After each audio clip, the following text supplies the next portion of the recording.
Кутман баарыңыздарга достор, Ширин Kitchen каналына кош келипсиздер. Бүгүн сиздер менен ошол фуксия гүлү боюнча сүйлөшөбүз. Андыктан видеону аягына чейин көрүп, лайк коюп, комментарий жазып, жана да катталып алууну унутпаңыз. Эң негизгиси оору болуп эсептелет. Булардын оорусу ушул аппак көпөлөкчөлөр басып кетет гүлдө. Эң негизгиси буларды туура дарылоону үйрөнүшүбүз керек. Жумасына бир жолу ооруса дагы, оорубаса дагы мен көрсөтүп берген суюктукту чачып турсаңыз, сиздин гүлүңүз эч кандай оорубастан ушундай болуп гүлдөйт. Жана ошондой эле туура кыркууну үйрөнүш керек. Узун болуп өсүп бара жаткан бутагын мына мен көрсөткөндөй кылып кыркып турасыз. Ошондо гана башка жактарынан чартактап чыгып, дарак сыяктуу болуп өсөт.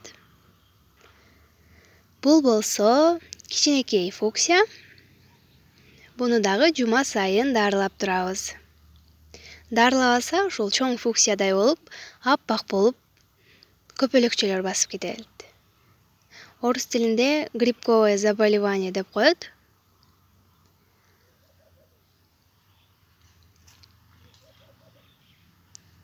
Эң негизгиси бул гүл күндү анчалык жакшы көрбөйт. Бир аз күн азыраак тие турган жагына койсоңуздар жакшы болот, терезеңиздин. Жана ошондой эле ысык температураны да жаман көрөт, ошондуктан жай мезгилинде ушундай кыйналып турган учуру болот. Кышында же болбосо эрте жаз тарткан видеолорумду көрсөңүздөр, бул гүлдөр кулпуруп гүлдөп башкача болуп турган маал болчу. Эми суюктукту кантип даярдайбыз? Эң арзан магазинде табылуучу бул Тайфун. Тайфунду билесиздер болуш керек. Ар дайым ошол картошкаларга колдонуп келишет. Биз ошол дарыны колдонобуз. Ушундай айнек жууганда чачкан биздин бөтөлкөбүз. Болжол менен бир кашыктай гана салабыз, андан ашык салгандын кереги жок. Мен ошол керан гүлдөр боюнча да айта өтөйүн. Сиздерге көрсөтүп берген дрожжевой раствор менен ай сайын подкормкалап жатамын. Мындайча айтканда азыктандырып. Ошондуктан тынбай гүлүң гүлдөп жатат. Сиздер дагы сөзсүз түрдө колдонуңуздар. Мен төмөнгө ссылкасын коюп коёмун. Менин суу чачкычым бузулуп калды, достор. Сиздерде да жок болсо, же болбосо бузулуп калса, ушул үй шыпырган шыпырга бизге жардамга келет. Суубузду куюп алып эле ушундай негизде чачып дарылап алсаңыздар да болот. Өтө этият кылыңыздар, бул дарыны балдарга бербеңиздер, жана дагы балдар жок болгон маалда үйдө кылыңыздар. Жана дагы эшикте чачыңыздар сөзсүз түрдө. Чачкандан кийин дагы эшикке бир күн коюп коюңуздар. Дарынын зыяндуу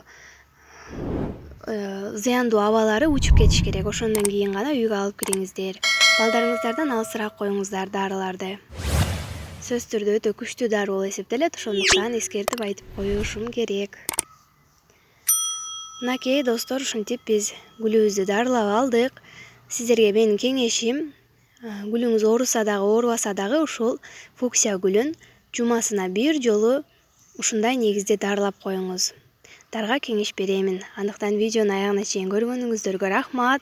Каналга катталып, лайк коюп, комментарий жазууну унутпаңыздар. Жана да менден сиздерге сонун жаңылык, менин катталуучуларым 1000ге жетти. Ушунчалык кубанып, сүйүнүп отурамын. Дагы да мени колдоп, лайк коюп, комментарий жазып жатканыңыздарга рахмат.